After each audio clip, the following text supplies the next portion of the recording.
Hello दोस्तों, स्वागत है एक बार फिर आप सभी का आपके अपने यूट्यूब चैनल पीएस क्लासेस पर। तो दोस्तों, आज के इस वीडियो लेक्चर में हम पढ़ेंगे व्यतिकरण के बारे में। जी हाँ दोस्तों, आज के इस वीडियो लेक्चर में हम पढ़ेंगे व्यतिकरण क्या होता है और व्यतिकरण कितने प्रकार का होता है। दोस्तों, आपको बताता चलूँ कि ये टॉपिक आपके बोर्ड एग्जाम में शॉर्ट क्वेश्चन के रूप में 2 नंबर में पूछ लिया जाता है 12th क्लास फिजिक्स के पेपर में। ठीक है स्टूडेंट, तो चलिए शुरू करते हैं वीडियो लेक्चर को और समझते हैं व्यतिकरण के बारे में। स्टूडेंट, व्यतिकरण को अच्छे से समझाने के लिए आपको पहले मैं 2 एग्जांपल समझा रहा हूँ जो आपकी डेली लाइफ से जुड़े हुए हैं और आपने उसको कभी ऑब्जर्व भी किया होगा। चलिए मैं समझाता हूँ। तो स्टूडेंट, आपने देखा होगा यदि हम पानी की सतह पर, जल की सतह पर थोड़ा पेट्रोल या डीजल या मिट्टी का तेल डाल देते हैं तो आप देखोगे बच्चों की जो जल की जो सतह होती है वो हमको चमकीली प्राप्त होती है, यानी उसके अंदर बहुत कलर दिखाई देते हैं, डिफरेंट क्या देते हैं बच्चों, अलग अलग रंग दिखाई देते हैं। ऐसा आपने देखा होगा। या एक दूसरा एग्जांपल मैं आपको बता रहा हूँ कि यदि आपने साबुन के घोल के बुलबुले को देखो, साबुन के घोल के बुलबुला जो बन जाता है, ठीक है, तो उसको आपका प्रकाश की उपस्थिति में देखें तो उसको अलग अलग दिशाओं से देखोगे बच्चों तो उसके अंदर अलग अलग रंग दिखाई देते हैं। बात समझ में आए आप लोगों को? यानी मैंने आपको बताया कि यदि हम पानी की सतह पर थोड़ा मिट्टी का तेल डालें, ठीक है, तो तेल जल की सतह पर ऊपर तैर जाएगा। उस सतह को सूर्य के प्रकाश की उपस्थिति में आप देखोगे तो उसमें डिफरेंट कलर दिखाई देंगे, यानी आपको अलग अलग रंग दिखाई देते हैं। ठीक है, इसी प्रकार का मैंने एग्जाम्पल बताया कि यदि हम साबुन के घोल का जो बुलबुला बन जाता है, ठीक है, अगर हम उसको सूर्य के प्रकाश की उपस्थिति में देखो तो उसके अंदर भी अलग अलग रंग दिखाई देते हैं। बात समझिए आप लोगों को? तो इन सब का कारण क्या है बच्चों? इन सब का कारण है बच्चों व्यतिकरण। क्या बच्चों? व्यतिकरण। कई बार बच्चों एग्जाम में क्वेश्चन ऑब्जेक्टिव टाइप के तौर पर पूछा गया है कि जल की सतह पर अगर तेल डाला जाए तो जल की सतह का रंगीन दिखाई देना किसका कारण है? तो यह है बच्चों प्रकाश का व्यतिकरण का कारण है। उम्मीद करता हूं मेरा आपको समझ में आई होगी। 1 नंबर का क्वेश्चन आपसे कई बार एग्जाम में पूछा गया है कि जल की सतह पर अगर तेल डाला जाए तो तेल की सतह चमकीली, यानी उसके अंदर विभिन्न प्रकार के रंग क्यों दिखाई देते हैं, उसका कारण क्या होता है? तो उसका कारण होता है बच्चों प्रकाश का व्यतिकरण। तो आज व्यतिकरण के बारे में हम पढ़ेंगे कि व्यतिकरण क्या होता है और ये कितने प्रकार का होता है। तो चलिए शुरू करते हैं वीडियो लेक्चर को। आइए आपको समझाते हैं प्रकाश के व्यतिकरण के बारे में। देखो स्टैंड, जब समान आवृत्ति की बात करें, डेफिनेशन बता रहा हूँ व्यतिकरण की, फिर इसका रियल फील दिखाऊंगा स्क्रीन पर, देखें, ठीक है। तो जब समान आवृत्ति की 2 तरंगें एक साथ एक दिशा में चलती हैं, ठीक है, एक साथ एक ही दिशा में चलती हैं, तो माध्यम के विभिन्न बिंदु, माध्यम कहाँ? जहां वो चल रही हैं, ठीक है, जैसे जल है या फिर कांच है, उसकी बात कर रहा हूं ना। तो माध्यम के विभिन्न बिंदुओं पर, ठीक है, उनकी जो परिणामी तीव्रता होती है उन तरंगों की अलग अलग तीव्रता के योग से भिन्न होती है, अर्थात अलग होती है। यानी मैंने आपको समझाया कि जब समान आवृत्ति की 2 तरंगें एक साथ एक ही माध्यम में चलती हैं तो उन तरंगों के अध्यारोपण के पश्चात, ठीक है, माध्यम के विभिन्न बिंदुओं पर परिणामी तीव्रता उन तरंगों की अलग अलग तीव्रताओं के योग से भिन्न होती है। ठीक है, बात समझ आ रही है आप लोगों को? ठीक है, चलिए आज मैं आपको डायग्राम से समझाता हूं तो आपको और भी ज्यादा बेटर समझ में आएगा। नेक्स्ट टाइम जैसे कि आप स्क्रीन पर देख पा रहे होंगे, मैंने 2 तरंगें ली हैं। इसको मान लीजिए फर्स्ट तरंग आपकी ये वाली, और मान लीजिए ये आपकी सेकंड तरंग है, ठीक है।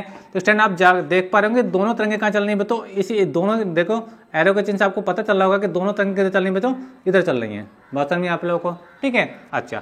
अब देखिए स्टैंड, जैसे ही तरंगें इधर चल रही हैं, तो देखिए यहाँ पे देखें दोनों तरंगें एक ही दिशा में चल रही हैं, यानी समान कला में चल रही हैं। क्या चल रही है बच्चों? समान कला में। देखिए दोनों ऊपर की ओर चल रही हैं, और देखिए इस पॉइंट पर जाकर टच कर गई बच्चों। क्या कर गई? ये टच कर गई बच्चों। तरंगों का मिलना, यहाँ पे जाकर तरंगें मिल गई आपस में, और मिली क्या बच्चों? समान कला मिली है। बस में आप लोगों को तो तरंगों का मिलना ही बच्चों क्या कहलाता है? अध्यारोपण कहलाता है। क्या कहलाता है बच्चों? अध्यारोपण। किसी माध्यम में जब 2 तरंगें किसी पॉइंट पर जाकर मिल जाती हैं तो उस बिंदु पर कहते हैं कि तरंगों का अध्यारोपण हो गया, अर्थात तरंगें मिल गई। बात समझ आ रही है आप लोगों को? तो आपने देखा कि इस पॉइंट पर जो तरंगें मिल रही हैं बच्चों, इस पॉइंट पर जो तरंगें मिल रही हैं समान कला में मिल रही हैं। क्या मिल रही है बच्चों? समान कला। देखो दोनों तरंगें ऊपर जा रही थी, ऊपर जाते जाते यहाँ पे मैच कर गई, यहाँ पे टच कर गई एक दूसरे को, यानी एक दूसरे पे क्या हो गई? अध्यारोपित हो गई, अर्थात मिल गई। तो इसको बोलते हैं बच्चों तरंगें समान कला में मिली यहाँ पे। अच्छा, अब बच्चों आगे चल देखिए तरंगें ऐसे चल रही हैं, इनके चलने की डायरेक्शन में आपको दिखा रहा हूँ, ठीक है स्टैंड, ध्यान समझिए। ये तरंगों चलने की दिशा है ये। अब देखिए आगे चलते हैं। अब यहाँ पर देखिए इस पॉइंट पर देखिए तरंग बच्चों क्या जा रही है? देखिए ऊपर आ रही है, ऊपर से नीचे की ओर को जा रही है, यानी तरंग ऐसे चल रही है, ठीक है। और ये तरंग कहाँ आ रही है बच्चों? ऐसे आ रही है, ये यहाँ से आ रही है, यानी ये ऐसा आ रही है। तो इस पॉइंट पर देखो तरंग, तो ये तरंग बच्चे नीचे की ओर को जा रही है और ये जो तरंग जा रही है बच्चे ये ऊपर की ओर जा रही है। तो इस पॉइंट पर जो तरंगें मिल रही है ये बच्चों ये मिल रही है विपरीत कला में। क्या मिल रही है बच्चों?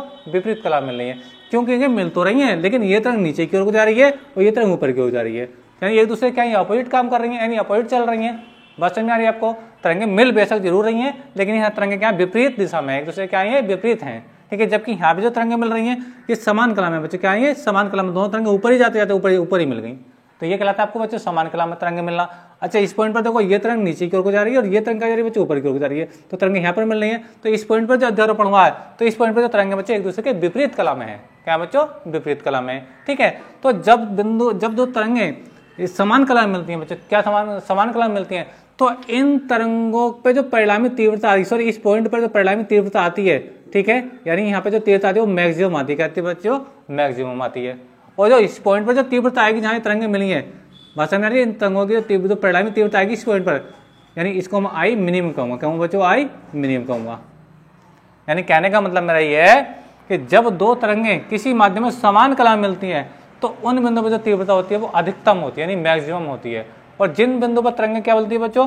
विपरीत कला में मिलती हैं, उन बिंदुओं तरंगे जो तीव्रता होती है, परिणामी तीव्रता होती है, वो मिनिमम होती है, या लगभग शून्य के बराबर होती है। बस यही आप लोगों को, तो बच्चों ये घटना कहलाती है आपका प्रकाश का व्यतिकरण। चलिए डेफिनेशन आपको समझाता हूँ, फिर इसके और मैं अच्छे से इसको एक्सप्लेन करता हूँ।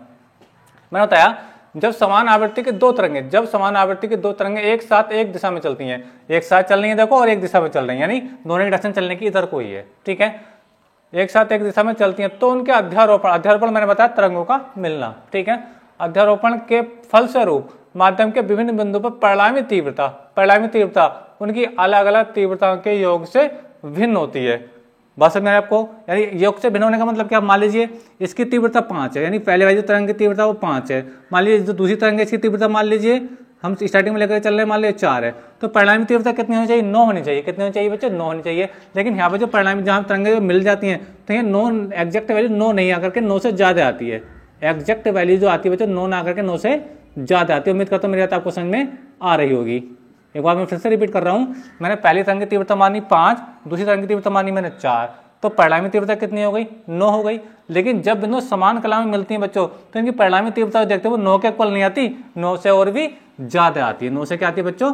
ज्यादा आती है, ठीक है। अच्छा अब जिन बिंदुओं पर देखो, जिन बिंदुओं पर तरंगें विपरीत कला मिल रही है, यानी यहाँ पे मिल रही है, आप लोग देख पा रहे होंगे, ठीक है, तो इन बिंदुओं पर तीव्रता क्या आती है? शून्य आती है। क्या आती है बच्चों? शून्य। शून्य क्या लगभग या तो बहुत कम या फिर इसको हम मिनिमम का मतलब क्या बच्चों? लगभग हम इसको 0 के बराबर भी मान लेते हैं। बात समझ में आ रही है आप लोगों को, ठीक है। यानी जहां पर तरंगें समान कला में मिलती हैं तो तरंगों की जो परिणामी तीव्रता होती है, दोनों की जो परिणामी तीव्रता होती है इनके योग से कुछ ज्यादा आती है, ठीक है। और जबकि इनके विपरीत कला में जो तरंगें मिलती हैं इनके अंतर से भी क्या आती है? कम आती है, अर्थात लगभग वो शून्य के बराबर आती है, ठीक है। तो मैंने वही लिखा है, देखिए माध्यम के विभिन्न बिंदुओं पर परिणामी तीव्रता उनकी अलग अलग तीव्रता के योग से भिन्न होती है। माध्यम के जिन बिंदुओं पर तरंगें, तो बात को समझे, माध्यम के जिन बिंदुओं पर तरंगें समान कला में मिलती है बच्चों, कहाँ मिलती है? समान कला में मिलती हैं, उन बिंदुओं पर जो तीव्रता होती है वो बहुत अधिक होती है। क्या होती है बच्चों? बहुत अधिक होती है। यानी यहाँ पर जो तरंगें मिली समान कला में मिल रही है, यहाँ पर तीव्रता कहती है बहुत ज्यादा होती है। यानी इस पॉइंट पर तीव्रता देखें, इन दोनों पर तरंगे परिणामी तीव्रता देखें तो बहुत ज्यादा होगी, अर्थात इनकी तीव्रता के योग से भी ज्यादा होती है, ठीक है। अच्छा अधिक तथा जिन बिंदुओं पर तरंगे विपरीत कला मिलती है, देखो विपरीत कला में कहाँ मिल रही है बच्चों? यहाँ पे मिल रही है, ये ऊपर नीचे की ओर जा रही है, ये ऊपर की ओर जा रही है। बात समझ रहे हैं आप लोगों को बच्चों?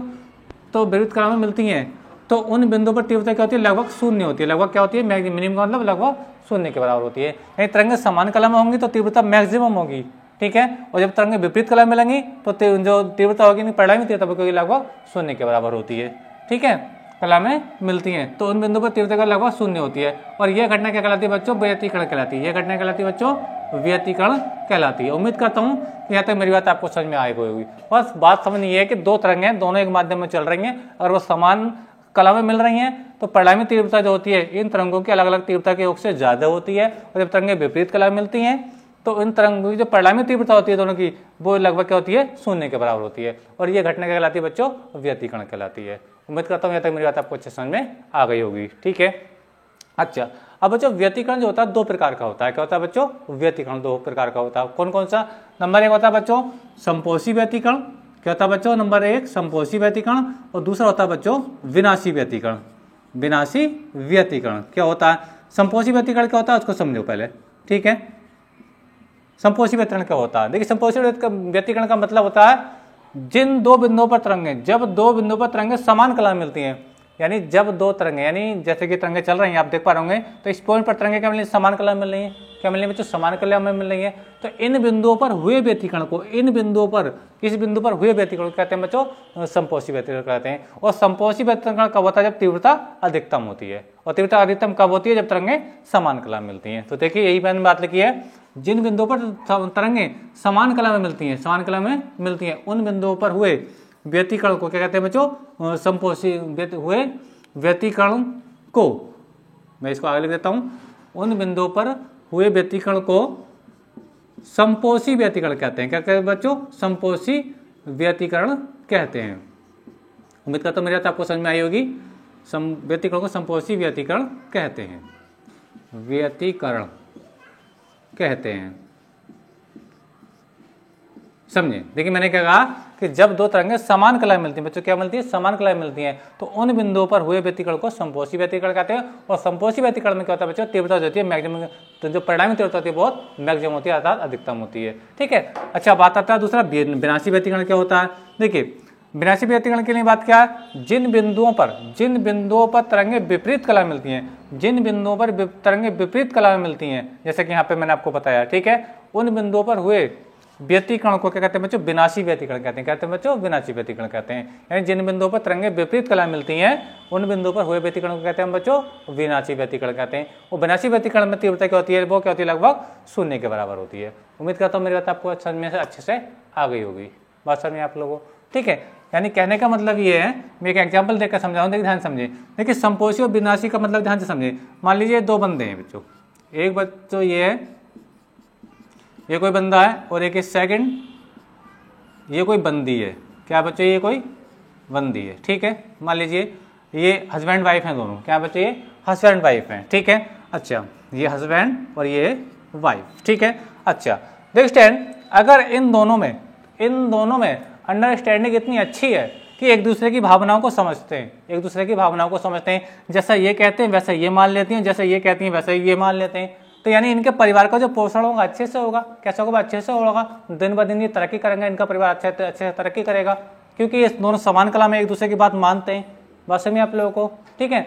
तो इसको तो बोलेंगे बच्चों संपोषी व्यतिकरण। क्या बोलेंगे? संपोषी व्यतिकरण, ठीक है। यानी जब दोनों तरंगें समान कला में चलेंगी, यानी एक दूसरे का पालन करेंगे, एक दूसरे की बात को मानेंगी। बात समझ में आ रही है? दोनों एक ही कला में चल रही हैं, जिधर वाइफ जा रहा है उधर ही आपकी हस्बैंड जा रहे हैं, या उधर हस्बैंड जा रहे हैं उधर ही वाइफ ही जा रही है, तो दोनों क्या समान कला में चल रहे हैं, दोनों में बहुत मिलती है आपस में, ठीक है। तो इनके जो परिवार का जो पोषण होगा बहुत अच्छे से होगा। बात समझ में आ रही है? ठीक है। अच्छा एक केस तो ये हुआ। अब दूसरा केस क्या विनाश कब हो सकता है इस रिश्ते का? इस रिश्ते का विनाश कब हो सकता है? जब ये एक दूसरे का क्या करें? अपोज करें। क्या करें? एक दूसरे का अपोज करें। मान लीजिए ये कहते हैं कि किसी काम को ये काम मत करना आप, तो वाइफ कहती नहीं मैं तो उस काम को करूंगी। मान लीजिए एक एग्जाम्पल में रहूँ कि ठीक है, ये हस्बैंड बोलते हैं अपनी वाइफ से कि आप मैके मत जाओ, ठीक है, मैके मत जाओ, लेकिन वो वाइफ बोलती है नहीं मुझे मैके जाना है, ठीक है। यानी वो इसकी बात बिल्कुल भी नहीं मानने को तैयार है, ठीक है। तो इनमें क्या बचे? दरार पड़ जाएगी बच्चों। क्या पड़ जाएगी? दरार। और ये रिश्ता जब इसके रिश्ते के अंदर जब दरार पड़ेगी तो इनका पोषण अच्छे से नहीं होगा, बल्कि इनका विनाश होना शुरू हो जाएगा। यानी इनका जो पालन पोषण अच्छे से चला था उसका हो जाएगा बच्चों, उसका विनाश होना लगभग तय है। यानी परिवार इतना अच्छे से पहले की तरह मैनेज नहीं हो पाएगा, ठीक है। तो मैं इसी बात को समझा रहा था कि जब तरंगें समान कला में होती हैं, यानी दोनों में एकता थी तो पालन पोषण अच्छे से चल रहा था, लेकिन जब दोनों में क्या होगी? विवाद पैदा हो गया, यानी एक दूसरे की बात को मानने को तैयार नहीं हो रहे हैं, ठीक है। तो इनका रिश्ता क्या हो जाएगा? लगभग विनाश की ओर चलना शुरू हो जाएगा, ठीक है। ये कब होगा? जब एक दूसरे के अपोजिट काम करेंगे, है ना, एक दूसरे की बात को नहीं मानेंगे, उसका उल्टा करके काम करेंगे, तो विनाश होगा इनके रिश्ते का। बात समझ आप लोगों को? तो कहने का मतलब ये है कि जब एक तरंग नीचे की ओर जा रही है और दूसरी तरंग ऊपर की ओर को जा रही है, एक दूसरे का अपोजिट चल रही है, तो ऐसी बात है इनकी परिणामी तीव्रता क्या होती है? लगभग वो शून्य के बराबर हो जाती है, ठीक है। और जब दोनों तरंगें समान कला में मिलती है, इन दोनों में एकता है, तो इनकी जो ताकत है दोनों की मिल जाती है, फिर दोनों की ताकत मिलेगी, क्योंकि दोनों एक ही बात को मानते हैं, दूसरे की बात को मानते हैं, ठीक है। तो इन बिंदुओं पर जो तीव्रता होती है वो मैक्सिमम होती है। बात समझिए आप लोगों को, ठीक है। अच्छा तो उम्मीद करता हूँ मेरी बात आपको अच्छे समझ में आ गई होगी। तो ये घटना थी बच्चों व्यतिकरण की, ठीक है। तो स्टैंड वीडियो लेक्चर कैसा लगा कमेंट करके जरूर बताइए। तो आज के इस वीडियो लेक्चर में हमने डिस्कस किया प्रकाश के व्यतिकरण के बारे में और व्यतिकरण के प्रकार के बारे में, ठीक है स्टैंड। तो आज के इस वीडियो लेक्चर में बच्चों आप इसका स्क्रीनशॉट लेकर के आगे कॉपी कर लीजिए। और वीडियो लेक्चर कैसा लगा कमेंट करके जरूर बताइए। चैनल पर नए हो चैनल को सब्सक्राइब कर लीजिए। मिलेंगे नेक्स्ट वीडियो में, तब तक के लिए धन्यवाद। Best of luck. अब आप इसका स्क्रीनशॉट लेकर अपने नोट्स में कॉपी कर लीजिए। मिलेंगे अगले वीडियो में। धन्यवाद।